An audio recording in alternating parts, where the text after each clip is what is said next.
The door opened to reveal a smiling face. The face of Mama Chibu, the village florist. Ayo's eyes widened in surprise. Mama Chibu had lost her family in an auto crash many years ago. Years later, she opened her home to orphaned children in the village. She was always kind to everyone, and the villagers loved her.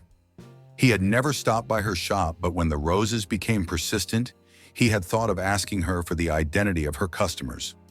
Ayo dropped the idea because almost all the villagers patronized her on Valentine's Day.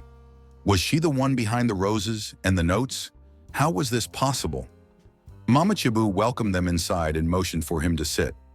"I'm sorry, Ayo," she said softly. "I am sure you were expecting to find a mysterious lover, right? I never meant to confuse you." Ayo's mind was racing. His palms became sweaty. "But why me?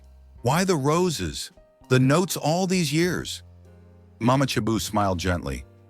"Because I see and know how you have closed yourself off, ignoring and never returning even the most simple gesture of love from anybody. I wanted to show you that no matter what you have been through in life, the rays of love can pierce through your heart if only you would open up and set aside all the emotional barriers you have built around yourself." Ayo sat quietly, processing her words. Zara, standing by the door, nodded as if she understood the journey Ayo had been on. Mama Chibu continued, "Zara was part of this. She's always been so quiet, but she has such a big heart. She's the messenger of love, and I asked her to deliver the roses because I knew you'd see them as something more if they came from someone whose actions speak louder than words. Only then would you understand that Ove doesn't need to be loud sometimes, it whispers." Ayo finally understood. He looked at Zara, then at Mama Chibu, his heart softening. The walls he had built around himself began to crumble. For the first time, he felt something warm spreading inside him. "You've been patient with me," Ayo said, his voice thick with emotion. "I didn't realize I was worthy of being loved by anyone, or needed love until now." Mama Chibu smiled and placed a hand on his shoulder.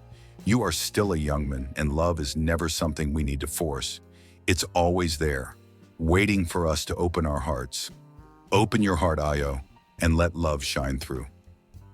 And so with that, Ayo learned what he had been too afraid to accept for so long. Love wasn't loud or overwhelming. It didn't always come with grand gestures. Sometimes it was quiet, humble, and patient. And for Ayo, it had always been there, waiting for him to notice. As the days passed, Ayo began to see the world and love differently. He wasn't afraid of it anymore. The next Valentine's Day, he left a single rose for Zara on her doorstep with a simple note. "Thank you for showing me the way to love."